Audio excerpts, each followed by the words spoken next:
Week 5 of the 2025 NFL season didn't just shake things up, it blew the doors off everything we thought we knew. Both of the league's remaining undefeated teams, the Buffalo Bills and the Philadelphia Eagles, fell in stunning fashion. The champagne popped early in Miami, the internet exploded with hot takes, and the power balance in the NFL suddenly looks completely different. From jaw-dropping upsets to quarterbacks silencing their critics, Week 5 had it all. And while some teams proved they're the real deal, others exposed just how far they have to go. So today, we're breaking down the biggest winners and losers from the craziest week of the young NFL season. Because if Week 5 taught us anything, it's this. In the NFL, nobody's safe. Let's start with one of the biggest shocks of the year so far. Nobody saw this coming. Heading into Sunday night, the Patriots were supposed to be just another stepping stone for the undefeated Bills. Instead, Drake Maye walked into Buffalo and outdueled Josh Allen, silencing every critic who said he wasn't ready for primetime. This 23-20 win didn't just keep New England's season alive, it might have reignited the Patriots' dynasty flame that's been flickering since Brady left town. Rookie quarterback Maye looked poised and surgical, and his chemistry with Stefon Diggs, in his emotional return to Buffalo, was unmissable. Diggs racked up 146 yards and 10 catches, reminding Bills fans what they lost and Patriots fans what they've been missing. The defining drive?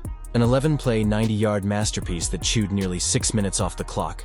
Classic Mike Vrabel football. It wasn't flashy, it was efficient, punishing, and perfectly timed. And now, with the Saints, Titans, and Browns up next, New England could realistically start 6-2. Some fans are even whispering that Drake Maye might be the next great Patriot quarterback. But while the Patriots were celebrating in Buffalo, another fan base was left in complete disbelief. Let's be honest. Buffalo got punched in the mouth, and they didn't know how to respond. At 4-0, they were flying high, being talked about as potential Super Bowl favorites. But when the Patriots showed up and exposed their flaws, it wasn't just a loss, it was a statement. Josh Allen's offense looked predictable. Their defense, which had bullied teams all season, suddenly had no answer for Maye and Diggs. The secondary gave up explosive plays, and Allen forced throws that screamed frustration. What's worse? The Bills have now lost 2 straight AFC East games, and their next few weeks don't get any easier.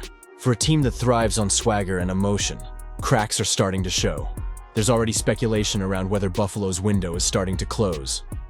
And while that might be an overreaction, Week 5 made one thing clear. This team isn't invincible. And speaking of unexpected dominance, let's head to Denver.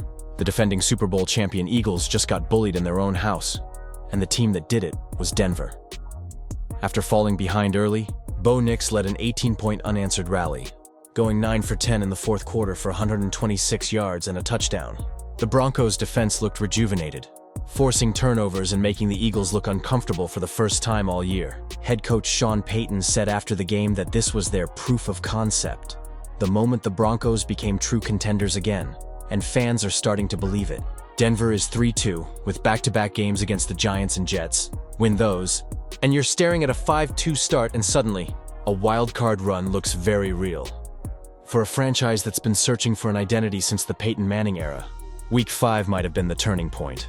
But while Denver soared, another AFC contender came crashing down to earth. This was ugly.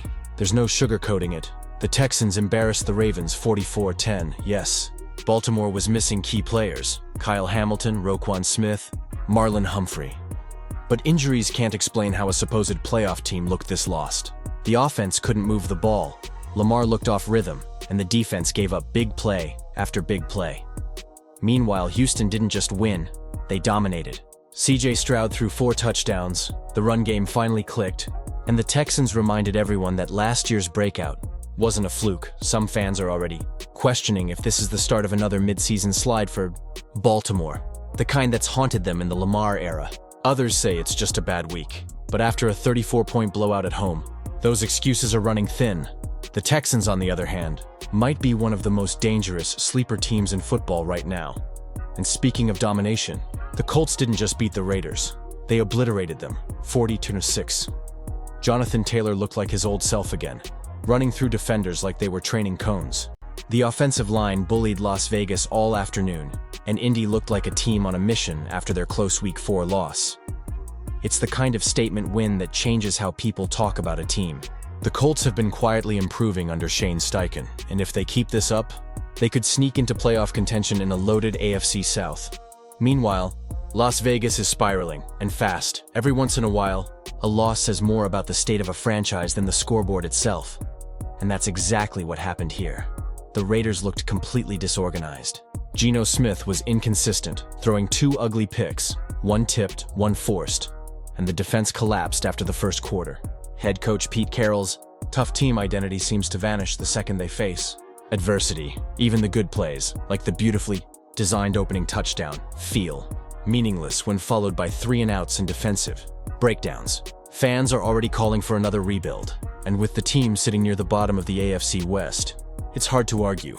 For a franchise that talked about competing for the playoffs, Week 5 made it painfully clear. This version of the Raiders just isn't built to win. But not every comeback was a good one. If you're up 17-0, win the turnover battle, and still lose, that's a collapse. The Dolphins blew a massive lead to the Carolina Panthers, getting outrushed 239-19. Yes, you heard that right. 19 rushing yards in an NFL game. For a team that built its entire identity around speed and balance, that's an alarming stat. And while fans love to blame Tua whenever things go wrong, this wasn't on him. The offensive line looked lost, and the defensive front got bullied all day. Rumors are already swirling that Mike McDaniel's seat might be warming up. And while that might sound extreme, patience is wearing thin in Miami after multiple should-have-won games. It's hard to imagine a team this talented playing this soft. But if there's one thing worse than blowing a lead, it's being so bad that fans can't even get angry anymore. At some point, rock bottom stops being a figure of speech and starts feeling like home. And that's where the Jets are right now. 5 weeks in, still no wins, and not even a forced turnover. Aaron Glenn was supposed to bring Lion-style grit to New York. Instead, they look lifeless. Justin Fields' box score looks fine until you realize most of his stats came in garbage time. Vegas made the Jets favorites against Dallas because of injuries, and they still got smoked. That tells you everything you need to know. Fans are furious, analysts are baffled, and ownership seems stuck in a cycle of denial. Even rookie development has stalled. Players like Arian Smith barely see the field, and it's clear this roster isn't built to compete. It's one thing to lose, it's another to look lost. Week 5 gave us everything: upsets, collapses, breakouts, and chaos. The Patriots are rising, the Broncos are back in the mix, and teams like the Bills and Ravens suddenly look human. And if this week is any sign of what's ahead, the 2025 season might go down as one of the wildest we've ever seen. But that's the beauty of the NFL.